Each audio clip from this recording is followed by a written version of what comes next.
Hello everybody, welcome back to another brand new video. Today is a little bit of a different video. It's mostly going to be a lot of talking. But today I won't be talking alone. I'll be joined by my friend Shiba Blopotter. Hello, are you there? Hi. How are you doing today? I hope you're doing awesome. Alright, that's good to hear. So, today we are going to face our fears. So we have prepared a list of our top 5 phobias, and we haven't shared our list with each other yet. So we're going to have our reaction be the first time we're hearing each other's lists, and we're going to see if any of them match or something. And I'm just going to image search it along so we can actually see what it looks like. Let's get started, shall we? Are you ready? Yeah. All right, let's begin with our list. You go ahead and start with your number 5. Number 5. Herpetophobia, the fear of creepy and crawly thing. Ooh. All right. Why is this in your number 5? It could scare me a lot, but not normally. But not like something else. Yeah. So it gives you the creepy crawlies. Oh, some of these look cute, but that one image, oh, that's just terrifying. There's a lizard coming out of someone's mouth, and it's disgusting. Also, when it's a fear of creepy and crawly thing, I'm thinking directly of kind of an entity like a human.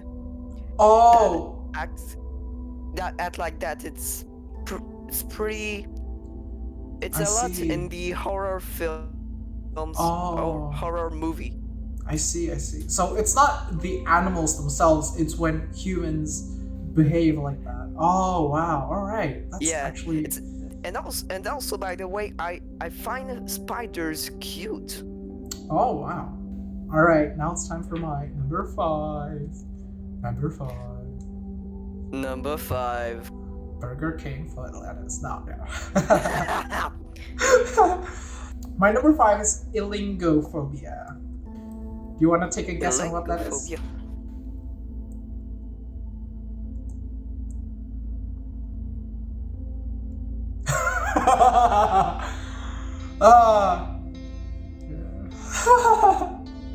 All right, well,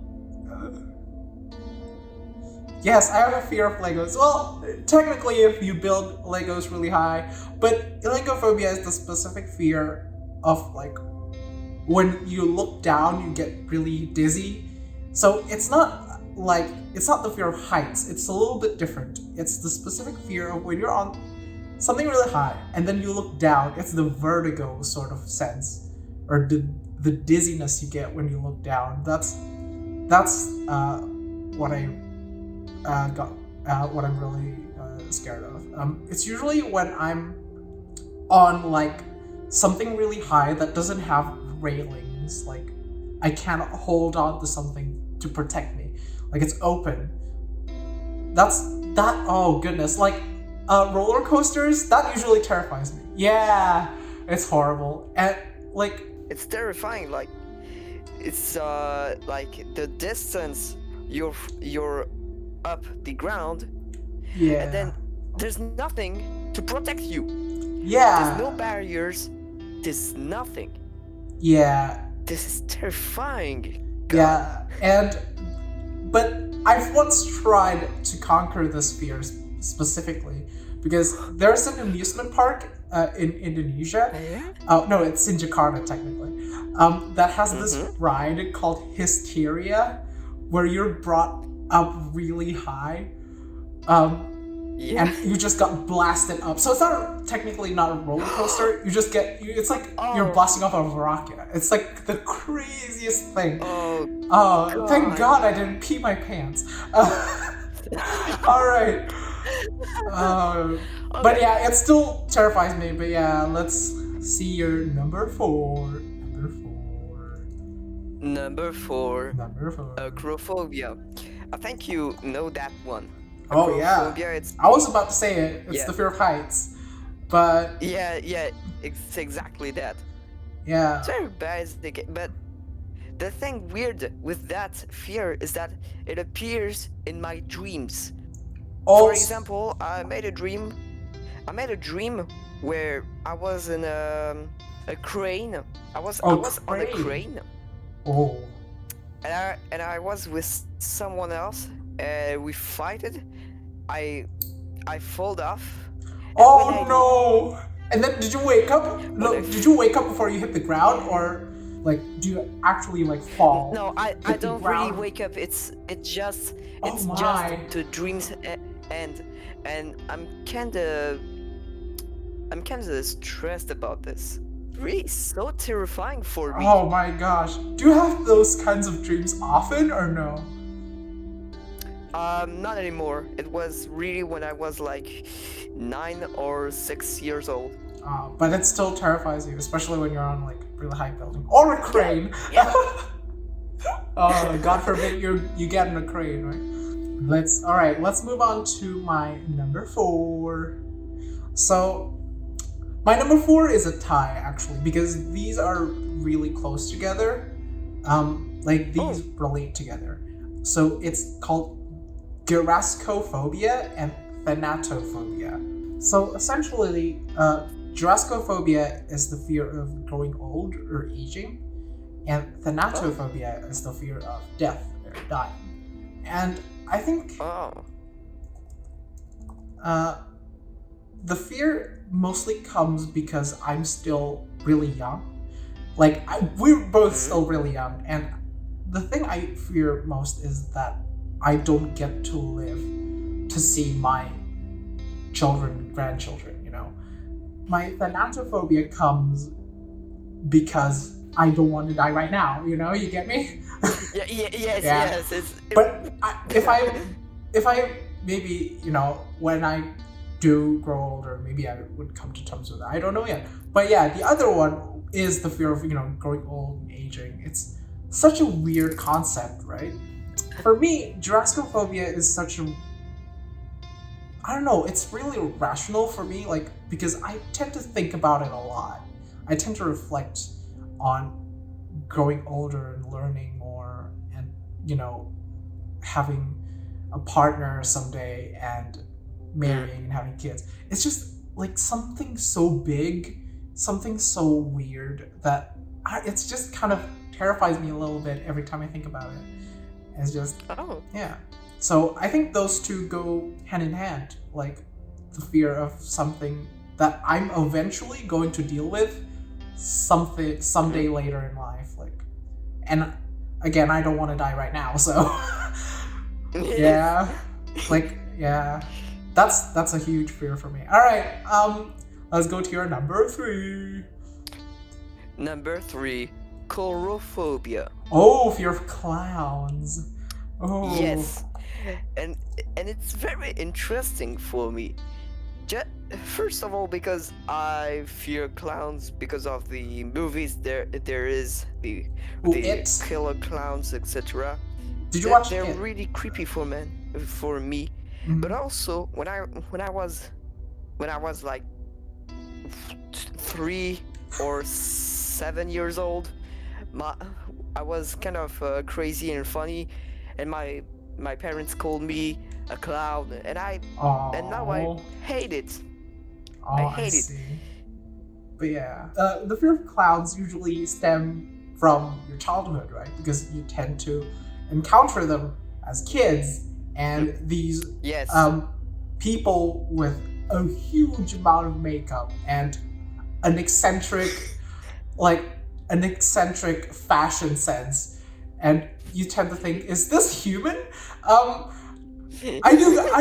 Oh yeah. Yeah, because that's what you're thinking when you're like a child, and I completely get this.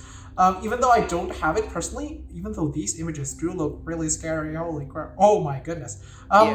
Yeah, but I watched It. Do you know the movie It? Yeah. Actually, I kind of find Pennywise pretty fine. I don't know. It just What? Pennywise didn't scare me in the movie as much as the other forms that it took. But yeah, I completely understand this because I know someone. It's actually still in the family who has it. And actually, I do get it in the sense that there are a lot of like clowns that are associated with like murder as well in modern media. Um, like people who dress up as clowns and go around and kill people, that actually happened, right? So I do get that. Yes. Like yeah, I do get where that's coming from. But yeah. All right, let's move on to my number 3. Number 3. All right. I think you can probably guess by the name. It's dementophobia. Isn't that I'll put you out of your misery. It's the fear of insanity or dementia.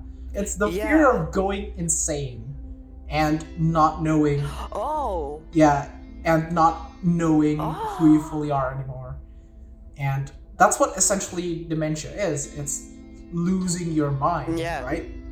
Insanity is just that, you know, and it scares me to be like trapped inside your mind and to lose it. And personally for me, because my mind is such an important asset, it's just really scary to think that I can lose it someday. Even though I've asked my parents and there are no history of dementia in the family, but it's still a really scary thought because dementia could happen to anyone, really. It's not. It's mostly genetics, but it could happen to just you randomly too. And it's a really scary thought to think about, especially with the recent growing popularity of stuff like The Caretaker and Ivan Seal growing. Oh yes. I pretty like I pretty like An Empty Bliss Beyond This World. It's a very charming album, and it's a really eye-opening listen. I've listened also to the Everywhere at the end. Yeah, there we go. Everywhere at the End of Time. I haven't listened to I've listened to parts and I've analyzed it because I'm a musician, of course. It's really interesting to listen to, analyze, and to just dissect the whole project. It's really fun to do. But yeah, the more I don't analyze and the more I just soak in the meaning behind what The Caretaker is trying to do with the music, that's when it really sank into me that losing your mind is such a wildly indescribable experience. And it's scary to think that it could happen, just out of the blue. It's crazy. Understandable. Yeah. Dang. All right. Hang on. There's this interesting image. Wow. That depicts the dementia. All right. Let's go to your number 2. What's your number 2? Number 2. Ometaphobia. It's pretty hard to guess. I don't know. Yeah. Let's just look it up. What is it? It's the fear of the eyes. Oh, what? Okay. Yes, but I'm not talking. But I'm not talking the eye normally. I'm talking when the eye is kind of out of his orbit, or when the eye is extremely red, like in weird core images. It really scares me. Oh goodness, there are some really nasty ometophobia images that I'm looking at right now. Oh gosh. Jeez. All right. Oh no. I do get this. I do get this. Okay. Oh God. There's this. No, stop looking at this. Oh no. Oh, just close your eyes. To not look at the eyes. Do not look at the eyes. Yeah, but I guess I get this. It's like your eyes are such a sensitive part of your body, right? And to see things getting stuck in them and to see it in an abnormal state,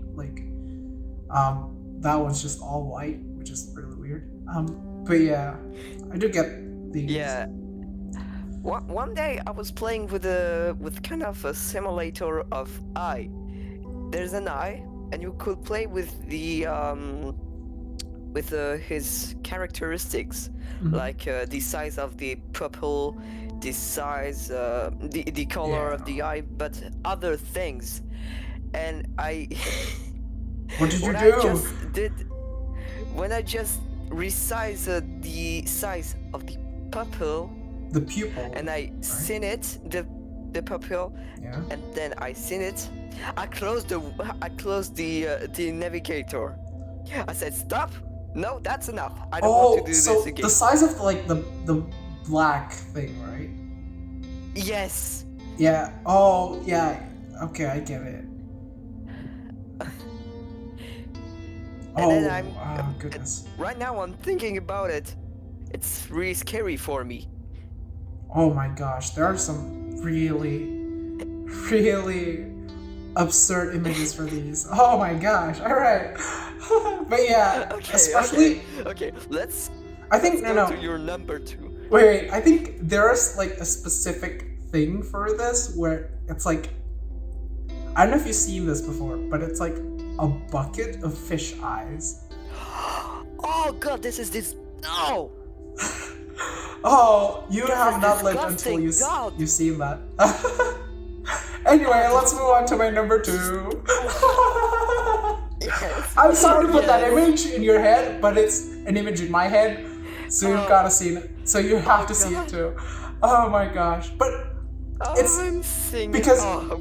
because fish eyes are like a delicacy in some cultures, right?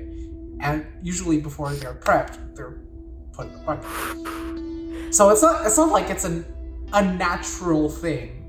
We're not seeing this like in our normal days. Yeah, because we're not part of their culture, right? All right. Yes. Let's go to my number 2. Number 2. I think this one is really popular, and you should be able to guess what it means. It's nomophobia.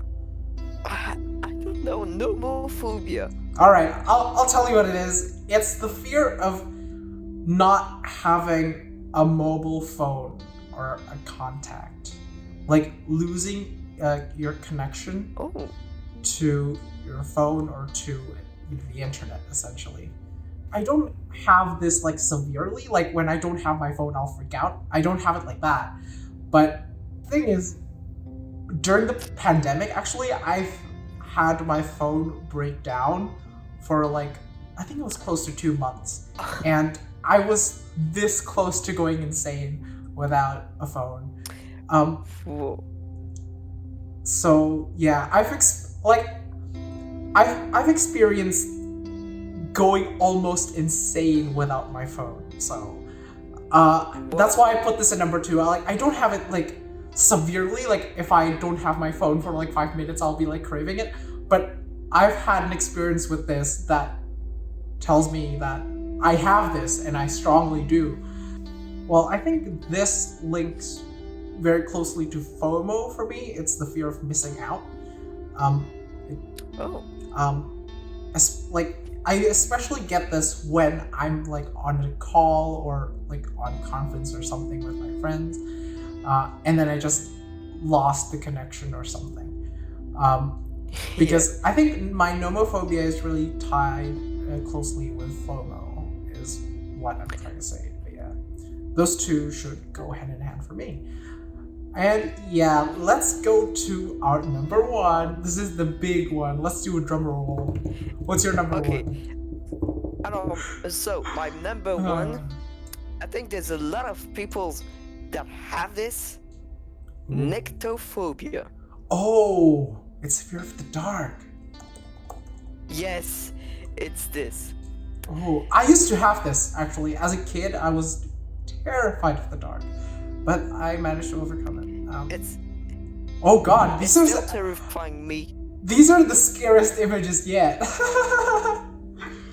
Oh my gosh, these are. I don't want to see what you're saying.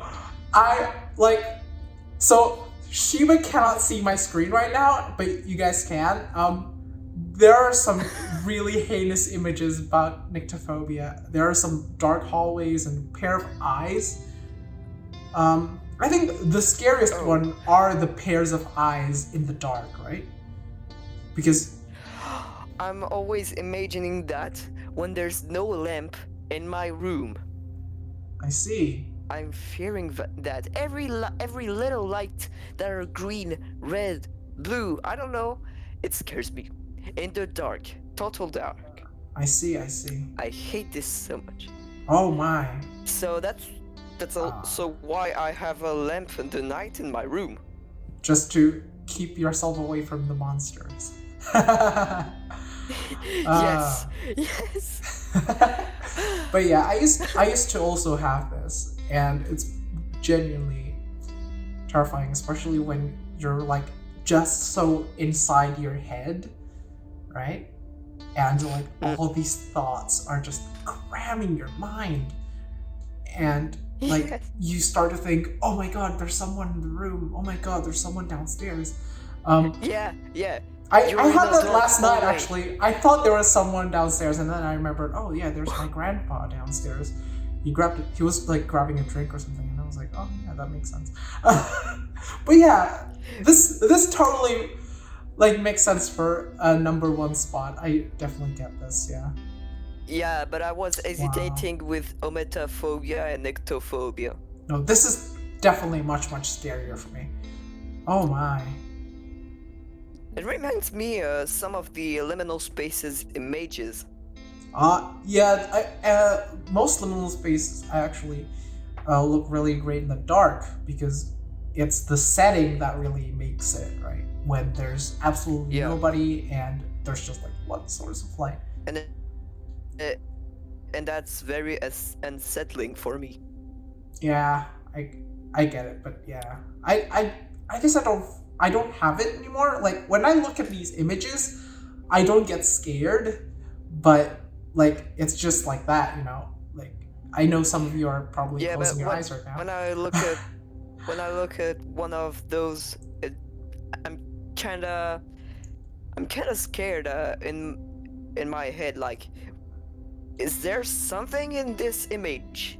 Yeah, Is there someone I get that. standing? Yeah, So, it's always the pair of eyes that really get you, right? Like, because usually when it's like just two dots in the dark, it can be anything. Could be hyena. Anyway. Okay. All right. Let's go to your number one. Number one. My number one is called trypanophobia. Trypanophobia. Yeah. It reminds me trypophobia. Trypophobia is the fear of holes, right? Yeah. I'm surprised that both of us didn't have trypophobia on our lists, because that was a huge thing, but I don't have it. Do you or not? Like no, maybe it's your like number 6 or 7. This. No, you don't have trypophobia either? No. Yeah, I also don't have it, but if you do, you have been spared today. You don't get to see trypophobia images. But yeah, my number 5 is trypanophobia. It's not the fear of holes, it's the fear of needles and injection. Needles? Yeah. Oh, yes! Oh, a needle. Yeah, fear of needles and... Oh, no, these images actually terrify me. Oh, I cannot look at these. Oh, God, help me. Why? I'm actually about to cry looking at these. So I'm going to have to look away from my screen. But yeah, so trypanophobia is the fear of needles and injection. And so essentially I've developed this because when I was 6, I had typhoid and I had to get a lot of blood drawn. And when you're like 6 years old and there's a needle in your arm, it feels like an eternity. And I had to get a lot of blood drawn. I had to get vials upon vials, which doesn't seem that much, but like when I was 6, it was like scary, right? It's traumatizing, like, Yeah. I can understand this. Oh my gosh, these images. I'm just gonna scroll through them. Even though I'm not scared of that, really. Oh my god, there are some images that are just really upsetting. Oh, But yes. I really don't want to watch those images you are watching. Oh god, this is just genuinely terrifying. Okay, but yeah, so trypanophobia for me is a childhood trauma of sorts. Like, I've developed it when I was little, and it's been with me ever since. Like, when I'm like getting an injection or getting my blood drawn, I just cannot. It's something that has been with me since that day, and like ever since then I had to get like, shots and a lot more blood drawn because I had typhoid twice. And all those times I just cannot. I died inside and screamed like a baby. It's just the most terrifying thing for me personally. And when I do not want to think about the COVID vaccines right now because I think eventually I will get them. But yeah, the more I think about getting them, the needles and my arm getting punctured, I just can't. Oh, good gracious, no. This is understandable. Like like I don't want to test a compactor. It just by seeing what is it, it scares me. Yeah, but I can you don't have a phobia of them. It scares you, but you don't get this huge like repulsion against them. Yes. Oh, I just can't look at the needles. I'm not even looking at my screen right now. Anyway, that is our top fives. Oh my god, I have to close my screen right now. I just cannot. Oh my god, please end my misery. Okay, there we go. My screen is now back to the homepage. So Okay, everything is fine. my goodness, those images were genuinely terrifying. So that is it. I hope you enjoyed this slightly different video from the both of us. Thank you for sharing this time and moment with us. We faced our fears, and I hope that if you have the same fear as ours, I hope you also faced your fears today by looking at those images. Well, I didn't, but I've had to get, shots and blood drawn a lot, and then I'm going to do it again when I do get my COVID vaccine. Get vaccinated, guys. But until then, I will see you guys in the next video. Bye-bye. Bye.